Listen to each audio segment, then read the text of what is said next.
Hey everyone, and welcome back to my channel. I'm Nicole and this is Letting It Be Sewn. Alright, it is a Friday Sews catch up this week, so I have got a sewing fail, some hopefully sewing success in progress, but also a lot of knitting progress that has kind of made up for the sewing fail. So yeah, hopefully you will stick around and hear what I have to in terms of my general crafty creativity over the past couple of weeks. Just to let you know what I'm wearing, so this is the Tulia Tee, which is a pattern by Sewing Patterns by Lamazi. It's the first one I made, so I haven't made the adjustments that I have subsequently made to make this a little bit smaller. So it's just a very drapey, loose fitting t-shirt with the raglan seams, which you really can't see in this busy fabric. But yeah, it's super nice to wear in the warmer months, yeah, because it's very loose, very easy breezy, and yeah, not tight, which is something that you can definitely appreciate since it has been so warm here in the UK of late. Right, let's begin with the sewing fail, shall we? Let's get the bad out of the way. So you may remember I did show it on my last Friday Sews a couple of weeks ago, but I had been making the Closet Core Knix top. So I think probably more people know that pattern for the dress version, which has like a tiered gathered skirt, but I wanted to make the top version, which is kind of like a peplum style, because it uses the same like bodice pieces as the dress, and the dress is like very fabric hungry. So I was really keen to make the top version as a wearable toile. Yeah, we'll come back to the wearable toile-ness. But yeah, that was my aim, that I would use the top as a wearable toile to make it, test out the size of the bodice pieces, because I'm not made a woven pattern by Closet Core, or at least not a dress top, so I didn't really have any inclination of like bodice fitting from that pattern company. So yeah, that was the plan. And I think I shared last time where I'd got up to, and I talked about some of the faffier parts of the construction that I had encountered thus far.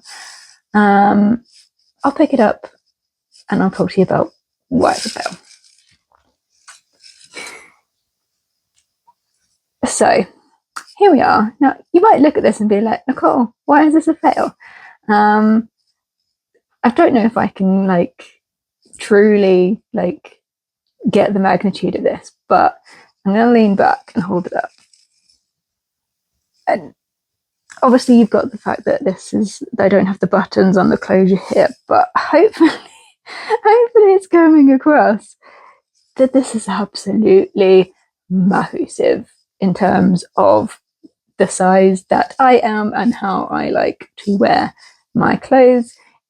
It is just incredibly oversized, and obviously I'm saying that with the consideration that I have gone by the pattern guidance to cut out a size appropriate for me based on my body measurements.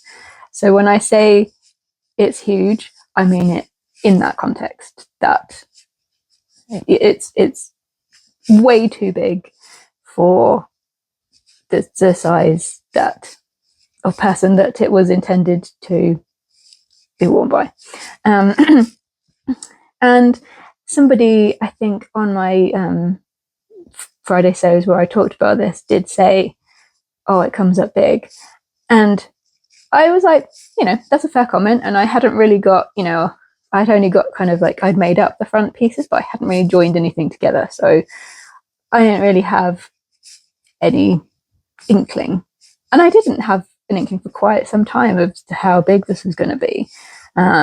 So, I joined the front bodices. You can see you've got the shoulder seams. I did not enjoy the construction of this either. I think that's another reason why it's a bit of a fail. I feel like they made it quite complicated, more complicated than I feel is necessary for, you know, this kind of thing, which is basically, you know, a shirt style, dress, bodice, you know, burrito method, etc. Like, I don't know why they made it as difficult, or as, like, it just felt very faffy. But yeah, I got as far as, you know, joined the shoulder seams, got the yoke in the back, you can see it's gathered in. Didn't look overly enormous. And yeah, even when I sewed up the like side seams, I was like, it didn't look huge. It only started, the magnitude of how oversized it was in comparison to me, only really became apparent when I put the peplum on. Yeah.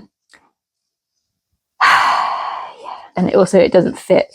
Like, the shoulders are too wide. Like, it's overall, it's just too big.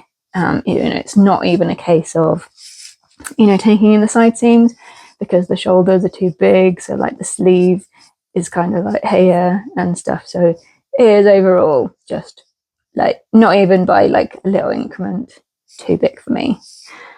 So I would probably need to go down at least one size. I'd have to look at the measurements to really get a handle on whether it would be just the one size down or maybe even two.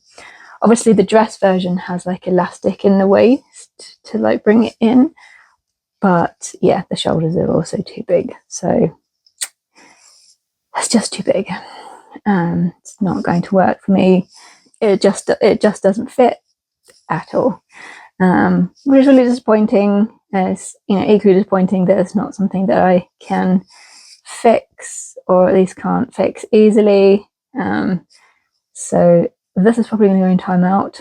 There's obviously a reasonable amount of fabric in here, so I might at least try and like save, you know, the peplum. But I'm not massively keen on this fabric either. It was a bit of a pain to sew. Like, the print is lovely, but it's quite a loose weave, I would say, for a viscose. And it wasn't the nicest thing to sew with either, which is why, yeah, the idea of even attempting to go in and cut things and try and fix it is just not appealing. Life is too short to stress yourself out in that manner. So yeah, yeah, it's just a fail. But you know, that's life. Sometimes these things just happen. Lesson learnt. I'm not 100% sure. Like, I was really keen on making the dress, but I'm not sure that I am anymore. I think there are probably other patterns out there that kind of have similar style lines. Maybe even a few that I have in my sewing pattern collection that, yeah, I think maybe I'm just not interested in this pattern anymore. So yeah, that is the next top sewing fail. So yeah, sewing fail. What are you gonna do? Well, what I decided to do was to cut out the Mimosa skirt by Lisa Taylor, which was the pattern that was included in the, I want to say, May Lamazi Makers Club luxury bag. In the fabric that was included as well, which was then of their printed viscoses, the Adventure Mosaic print that I received, because it's a wrap skirt. It's very simple. Obviously, wrap skirts come with the benefit of, you know, if it's a bit loose, you tie a bit tighter. If it's a bit tight, you tie a bit looser. So yeah, I was hoping that, yeah, I was on to a safe bet with a wrap skirt. So I'm not 100% finished. So I've sewn all the panels to get there, and I have like made the waistbands, and I'm just in the process of attaching it to the skirt. How do I attach it to the skirt? Let's have a look. I did this last night and I've completely forgotten where I got to. So yeah, so I've attached it to the skirt. I just need to figure out the finishing off the tie part and then sewing the waistband down. This is going to look like I'm holding like a little cape because it's a wrap skirt. It just looks like I'm holding up fabric, but I promise you, look, there is a waistband there. And this is the other side of like the tie. So you have, where's it gone? To this side? Yeah, so I've got this part of the tie, which is a bit I need to sew, and then it will tie to this bit. So I'm very close to being done, but yeah, it doesn't look like much to hold up, but yeah, I just love this print. Yeah, this beautiful mosaic print, which is a Rachel Parker design. Yeah, just wear it like a cape. But yeah, not very much left to go. It is literally finishing the waistband and then hemming it. It's cut on the bias, so I might finish off the waistband and then let it hang for a little bit just in case it wants to drop. But yeah, this is hopefully a lot more successful. I will say the instructions are a little bit confusing. Particularly I think it's because this basically the waistband is in like 3 pieces, which yeah is a bit, I don't know, it felt a bit excessive. I'm not sure if that's just me, you know, not quite getting where they were going with having the waistband in pieces. But yeah, there's 3 pieces of the waistband, and obviously you've got an inner and an outer, so like 6 pieces, and this tie bit, which is a 7th. That's quite a lot of waistband, and yeah, so it was a bit tricky keeping track. It's even tricky to say. It was a bit tricky. God, it's a tongue twister. It's a little bit tricky keeping track of all the different waistband pieces. But I think I'm like 95% sure that I have them in the correct orientation. I mean, the side seams lined up, so I feel like probably it's okay. But yeah, it was a little bit tricky. They do have, so the pattern, although obviously Lisa Taylor is a French pattern company, the like booklet is printed, so the instructions are in French and English. There is a link to a YouTube video which is included in the booklet. I'm not too sure if it's YouTube doing it, like automatically translating it, but yeah, it's a bit odd. Yeah, I ended up getting a bit annoyed by it. I don't enjoy those like robot voices particularly. Sometimes it's funny when, you know, I use it when I'm writing stuff for work to have stuff read aloud to me, because I find that when I'm editing, you catch things like typos that spell check misses because they're spelled right, they're just not the word that you wanted, or when you like accidentally like change your mind mid-sentence and, you know, the words have gone a bit awry. Like, I use it for that. I don't enjoy the fact that it's like very robotic, and, you know, it does provide some comedy value when it doesn't know how to say specific like science words that I'm using. But yeah, I think I would prefer like subtitles there, because yeah, it was confusing me. Particularly, I think they were particularly the waistband, because it was trying to describe all the different parts of the waistband, and whatever it was translating, it just sounded weird, and it made it even harder to keep track of which part of the waistband they were talking about. So yeah, just a word of warning that yeah, if you know, I like video tutorials because I feel like I'm quite a visual learner. I like to watch something being done, and sometimes written instructions go over my head. But yeah, I found whatever was going on with the narration, whether it's something that they've done or something that YouTube is applying, I'm going to go away and check now, and I'll write something to let you know whether it is YouTube doing things. But yeah, But overall, with how this is turning out, not much more to finished, and probably, yeah, will be done very shortly. So yeah, that is the Mimosa skirt.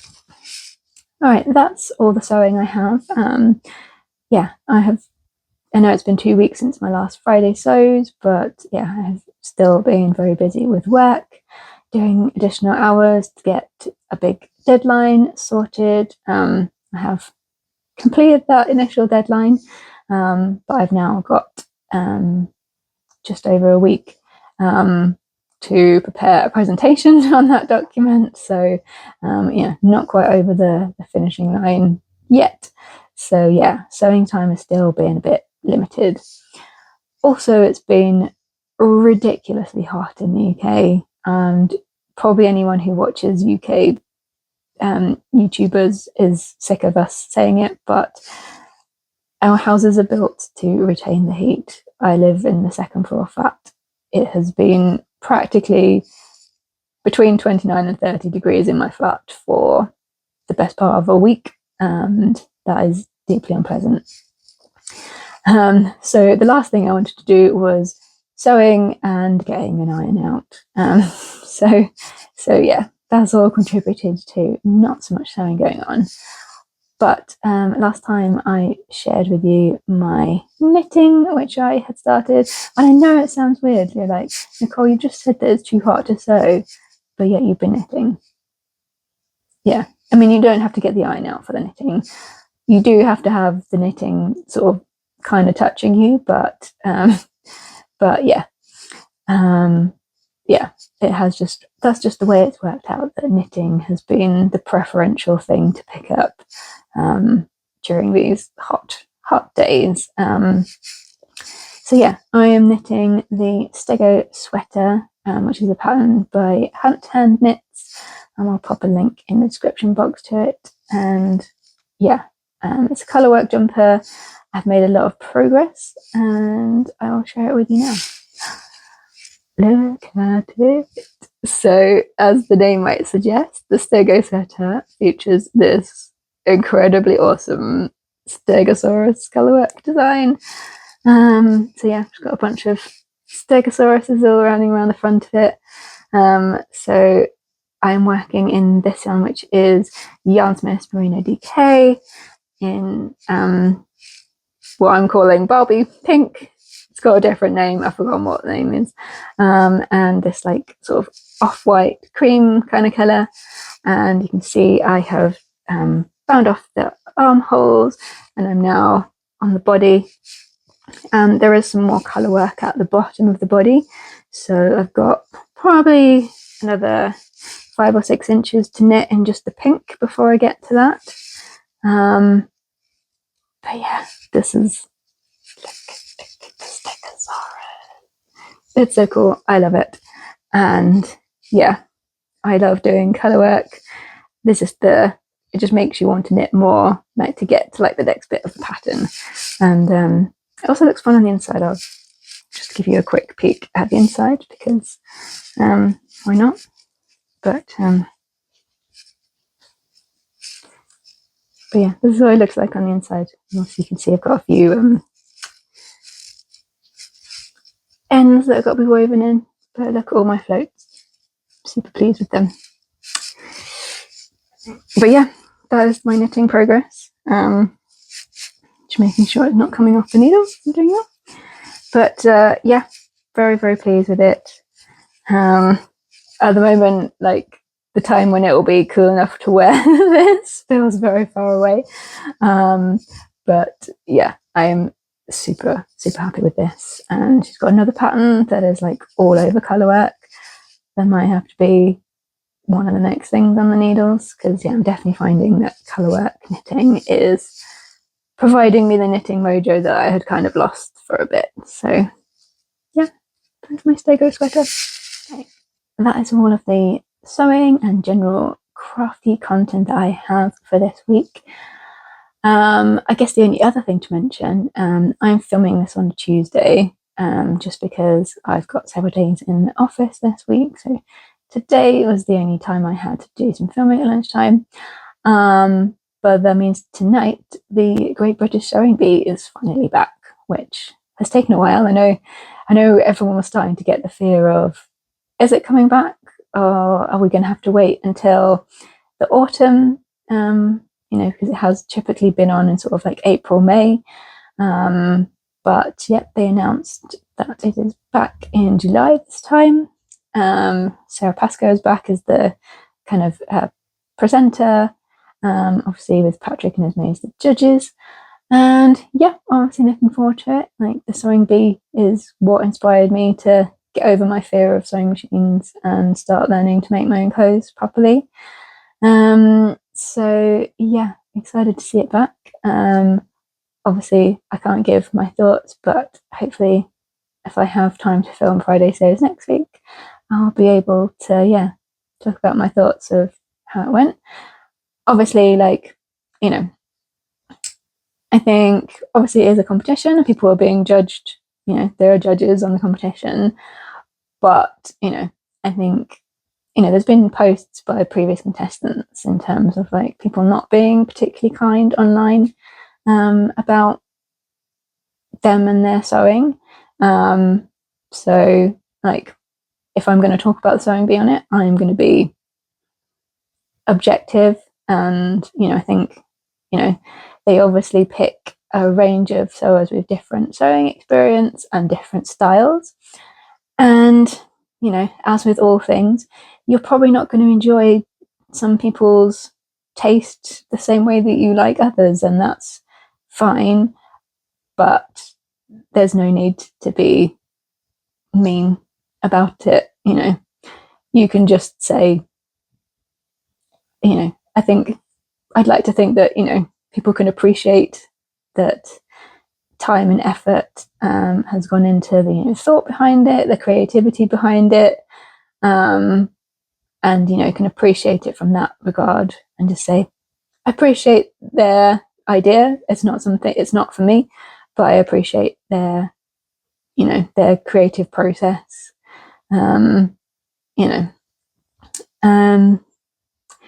One thing I do have like a controversial sewing bee opinion. Well, maybe it's not controversial, I don't know. But obviously they have the 3 challenges, right? So you have the like what's the first challenge called? Like, I feel like technical is Bake Off, isn't it? But it's the one where you get given the pattern and you have to follow the instructions to all make the same thing. And then you have the recycling, upcycling, whatever you want to call that.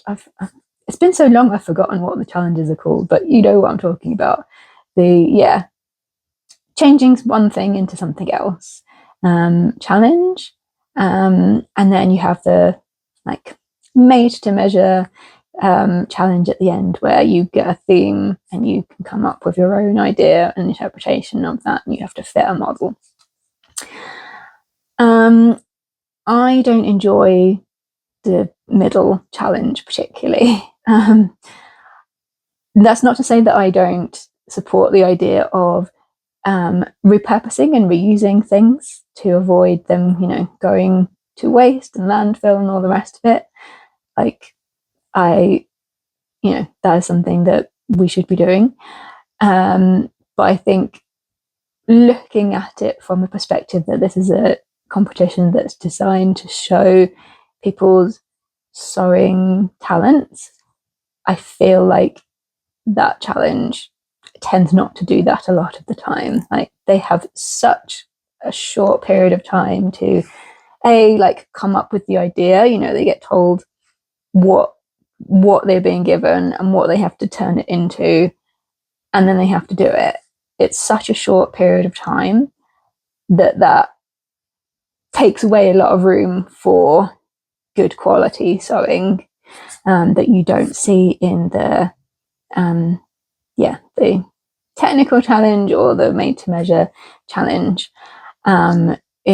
Everything just feels so rushed that I think, I just don't feel that it's very representative of people's skills. Like, maybe if they got a bit more time it will be better. You would see better like quality of things, but I think a lot of the times when you see some of the things and you're like, oh, that's, you know, like it's just very apparent in the, you know, the output, and is entirely to be expected that, yeah, it's not the same quality as the other two challenges.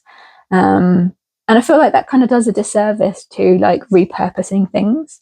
Like it kind of feeds into that, like, you know, I feel like sometimes there's like negative connotations with, you know, recycling things and making use of them and not buying a brand new shiny thing. And I feel like if you have to rush it so much that it doesn't look good because you just don't have the time to, you know, sew in a zip neatly or put in proper buttons or things, that I think it kind of devalues the overall aim, which is to take something and transform it into something else. So I think, yeah, it just feels like a very chaotic party of, yeah. So yeah, that's my opinion on that challenge. I'd love to know if anyone else feels the same, or you know, you have any other ideas of, you know, I don't know what they could do instead. I feel like if anyone watches the Great Pottery Throwdown, I feel like I quite like that, because they have, obviously their like main challenge goes over like 2 days. They're doing like one big project, right? And then often they have a sort of, you know, sometimes they have like guest people who specialize in certain techniques come on to like show them how to do stuff, and then you have to like do a little mini challenge. Like I feel like maybe something like that might be, you know, more interesting. And yeah, again, a better way of showcasing people's talents. But I don't know. I feel like probably they have chosen that challenge because chaos makes for entertaining TV that people will talk about, right? I guess. But yeah, looking forward to it. Yeah, and yeah, we'll report back on my feelings on it. The first episode, hopefully next Friday. So in terms of non-sewing stuff, yeah, like I say, work has just been very busy with this deadline to meet, so that's taken up a lot of my time and brain space. And yeah, again, with it being just too hot to be going out and about and doing very much if you don't have to. I feel like I've been pretty boring. Obviously, at the moment, we have the Women's European Championships over in Switzerland happening in the football. So at this point that I am recording on Tuesday, the England Lionesses have made it through to the quarter-final stage. So we're going to be playing Sweden on Thursday. So yeah, I've been watching quite a bit whilst I've been knitting. I was very lucky for the last Euros in 2022 that we had bought tickets. So we had tickets through a pre-sale, which I can't remember how I got the code for it, but yeah, I had a code for a pre-sale, and we got tickets for the first England group game, and we also preemptively bought tickets for the final, mostly just because it would be fun to see you know, an international tournament final, as it was in the UK at Wembley. Then obviously the Lionesses made it to the final and they won, so you know, I was very lucky to be there at Wembley when that happened. But yeah, we will see if they can recreate that achievement this time around. But yeah, that's what I've been mostly watching. Yeah, that's been keeping me company whilst I have been knitting and sitting with the fan on me. Yeah, also had a few like household debacles, you know, where like just things just seem to come in and you know, they say bad things come in threes. I'm still waiting, I think, for number 3. But last week I was due to go into the office, so I was up really early. I was up like 6:15, getting ready, and I have 2 extractor fans in my bathroom. One is just in one corner of the room, and the other one is like directly over the shower. And the one that's in the room comes on like when you switch the light on, and the one that's over the shower, you have like a pull cord that just turns that on. And when you turn it off, like it runs for a little bit of time after to, you know, obviously clear the you know, the moisture of the air after you've had a shower, and then it turns off. Except last week when I was meant to be leaving the flat at like 7:30 a.m. and it would not turn off.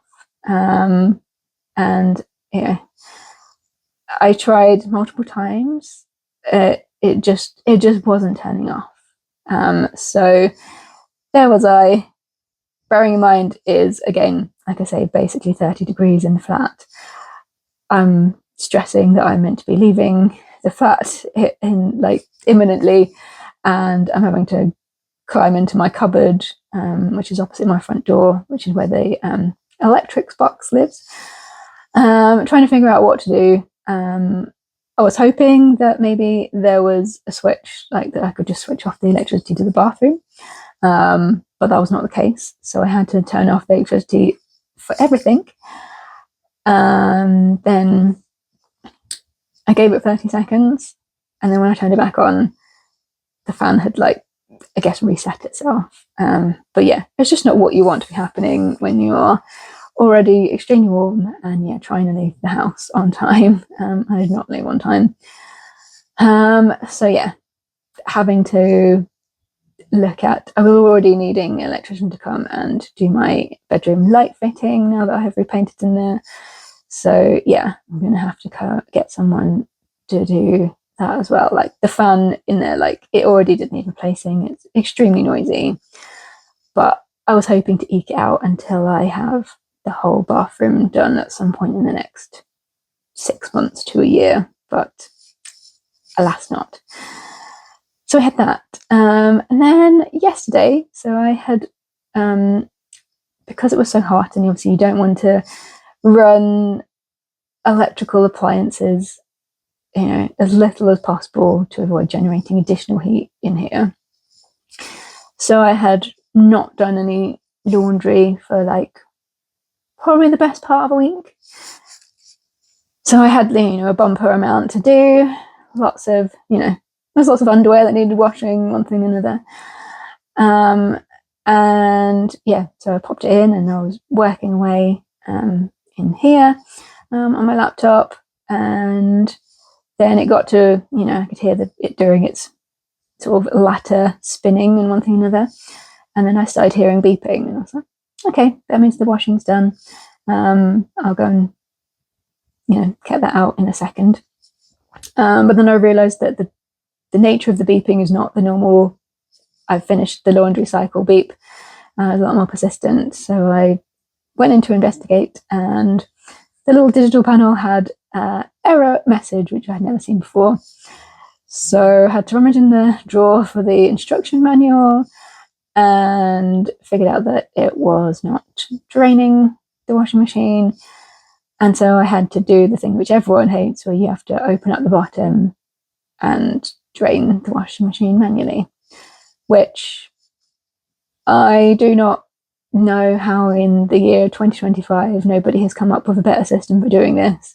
But basically you have to like crawl around on the floor. There's like the little hole where the water will come out, and the filter is right at the bottom, so you're like, you know, on your belly essentially, like to see that. And then it has a little flap that flips down to allow you to like open it and like gradually let the water out. But because it's so low down, you can only fit like a really shallow like bowl under it. And I swear I must have filled and emptied the same bowl about 47 times. Like it took so many bowls to get all of the water out. And then obviously I had to take the filter out. There was quite a lot of stuff in that filter, which is my own fault for not giving it the attention it deserved sooner. So yeah, cleaned that out, put it back in, prayed that would fix the problem, and fortunately it seems that was the case. But yeah, that was like 40 minutes out of my life on a Monday morning that I had not bargained for. So yeah, now I'm just waiting for thing number 3. So fingers crossed that doesn't happen. But yeah, I think everything electrical in my house has now decided now is its time to, if not die, at least cause chaos. So yeah, the joys of being an adult and this all being your responsibility, huh? All right. I think that's everything that I have for this Friday sews. Like I say, hoping that I will have time to get the skirt finished, and then I'll see what I fancy cutting out next. But yeah, I will hopefully be back with you next week for another catch up. If you have liked this video, please do consider giving me a like and subscribing. I have just crossed over the tiny milestone for me of reaching over 300 subscribers, which is super cool. So thank you very much to everyone who's subscribed already. But yeah, if you haven't, please do consider it to help share my channel with the sewing community on YouTube. But with that, I'm going to head off. So thank you very much. I hope everyone has a great weekend and lots of time for sewing, and I will speak to you all again very soon. Bye bye.